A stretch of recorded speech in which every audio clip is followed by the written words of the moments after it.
ఈరోజు మండలిలో ఎంతో గౌరవంగా పెద్దల సభగా పిలుచుకునే మండలిలో జరుగుతున్న సన్నివేశాలని మనం చాలా బాధాకరంగా భావిస్తున్నాం. అది ఒక ఏళ్ళలో గోళ్ళలో పార్టీగా కాకుండా ఏదైతే సాంప్రదాయబద్ధంగా మండలిలోకి వెళ్ళినప్పుడు అక్కడ ఒక మాట్లాడవలసిన విధానాన్ని ముందు మనం అనుసరించాలని కూడా కోరుతున్నాం. ఎందుకంటే చైర్మన్ గారు వారించినప్పుడు కూడా ఎవరో లెక్క చేయకుండా మరి చేసిన విధానాన్ని మరి తప్పుపడుతూ ఉండాల్సిన అవసరం కనపడుతోంది. అదేవిధంగా ఇవాళ కూటమి ప్రభుత్వంలో మరి వచ్చిన తర్వాత 16,340 ఉపాధి ఉద్యోగాలు ఇచ్చాం. మళ్ళీ 3,600 ఉద్యోగాలు ఇవ్వడానికి సిద్ధంగా ఉన్నాం.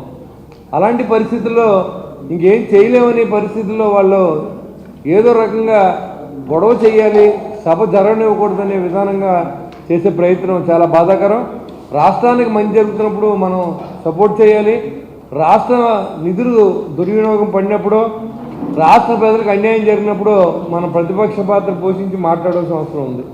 మీరు శాసనసభకు రారు, సభకు వచ్చి మాట్లాడితే అక్కడ కూడా మీరు ఎలా బిహేవ్ చేస్తే మీ పరిస్థితి ఏంటో మీకు అర్థమవుతుందని భయపడి మీరు రావట్లేదు.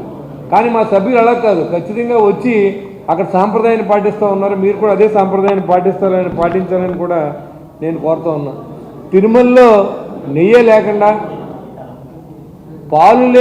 పాలు కూడా సేకరించిన కంపెనీకి మీరు కాంట్రాక్ట్ ఇచ్చి మాజీ చైర్మన్ సుబ్బారెడ్డి గారు చెప్పినప్పుడు కూడా కల్తీ జరిగింది అని చెప్పినప్పుడు కూడా ఇవాళ దబాయించి ధోరణి కానీ, హెరిటేజ్ అనే సంస్థకి ఎక్కడ సంబంధం లేకపోయినా దాన్ని తీసుకొచ్చి ముడిపెట్టిన విధానం కానీ, రాష్ట్రంలో అబద్ధాలని నిజం చేసే ప్రయత్నం చేస్తున్న వైసీపీ పార్టీ మారాలని కూడా నేను కోరుతూ ఉన్నాను. ఏళ్లలో గోళ్ళలో పార్టీగా మీరు మారకండి, మీరు హోందాగా వ్యవహరించాలని చెప్పి నేను తెలియజేస్తూ ఉన్నాను. అంతేకాకుండా ఈ తిరుమల కల్తీ వ్యవహారం మీద చర్చకి సిద్ధమని కూడా చెప్పడం జరిగింది. చర్చించండి కావాలంటే. మీరు శాసనసభలో కూడా వచ్చి మీ 11 మంది కాదు, ఒకళ్ళ వాయిసే వెళ్తుంది. 11 మంది ఒకసారి మాట్లాడరు, 200 మంది కూడా ఒకసారి మాట్లాడరు. మీరు మాట్లాడండి, మాట్లాడి ఏదైనా జరిగింది అంటే తప్పకుండా ప్రూవ్ చేయాలి. అది భగవంతుడి పైన ఉన్న నమ్మకాన్ని రాష్ట్ర ప్రజలకు పోయే విధానంగా మరి మనం చర్చించుకోవడం ఇది అంత మంచి పద్ధతి కాదనే ఉద్దేశంతో చాలా రోజులు మాట్లాడినప్పుడు కూడా ఈరోజు మీరు అడిగితే ఖచ్చితంగా చర్చకి మేము సిద్ధంగా ఉన్నాం. మీరు ఏదైనా ఉంటే మాట్లాడుకుంటా కూడా మేము సిద్ధంగా ఉన్నామని తెలియజేసుకున్నాం. మీరు అంతేగాని ఏళ్ళలో గోళ్ళలో పార్టీగా మిగలకుండా ఒక బాధ్యతాయుతమైన పార్టీగా వైసీపీ పార్టీ వ్యవహరించాలని, మరి ఏదైతే ఇలాంటి వారి మీద చర్యలు కూడా తీసుకోవాల్సిన అవసరం ఉంది.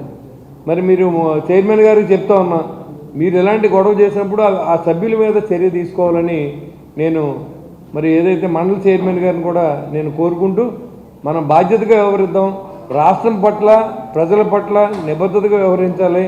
అంతే తప్ప మన సభలోకి వచ్చి కూడా మన రోడ్ల మీద చిల్లరగా గొడవపడి గోలు పెట్టుకున్నట్టు ఉంటే మనకే చేపల మార్కెట్కి పెద్ద తేడా ఉండదు. కాబట్టి అలాంటి సాంప్రదాయాన్ని మీరు వదులుకోవాల్సిందిగా నేను కోరుకుంటూ, మీరు దేని మీద చర్చ పెట్టాలనుకున్నా కానీ ఈరోజు మేము సిద్ధంగా ఉన్నాం. శాసనసభలో కానీ శాసన మండలిలో కానీ చర్చ లేకుండా అల్లరి చేసుకుంటే ప్రజలు కూడా ఏం అర్థం అవ్వకుండా చేయాలనే ఆలోచన మీరు తప్ప మీరు ఒక ప్రశ్నకి సమాధానం చెప్పలేరు.